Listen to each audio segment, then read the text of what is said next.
praegu me vaatame või just uurisime sinuga seda teemat NLP massaažis ja tema oli, et kõik meie käitumised tehtud positiivse kavatsusega alusel.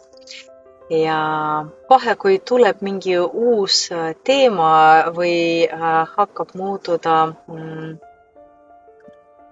aktuaalseks, kohe tulevad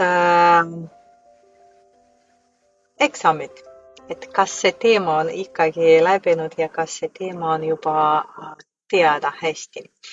Ja kuna eile me vaatasime seda teemat, et kõik meie käitumised või teiste inimeste käitumised on põhjendatud positiivse kavatsusega.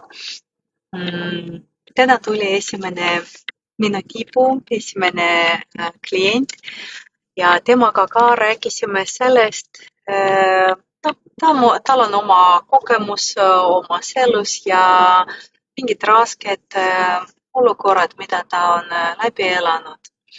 Ja me temaga arutasime ka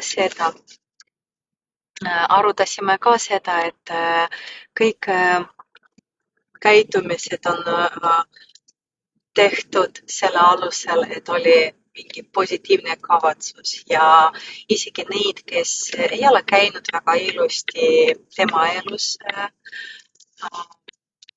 neil oli ka mingi hea positiivne kavatsus. Arutasime temaga seda ja jõudsime selleni, et jah, see vist ongi nii. Ja see naine, ta tuli minu juurde, sest tema tütar, tal oli ka hea kavatsus, positiivne soov teha emmele midagi head ja ta kinkis massaaži tänane seanssi, aga see tütar ütles, et kui sa lähed, seal ei ole niisama massaaž, et kui sa lähed, siis ole valmis, et teie teete tööd, et teie töötate palju sügavamaks kui lihtsalt massaažiga.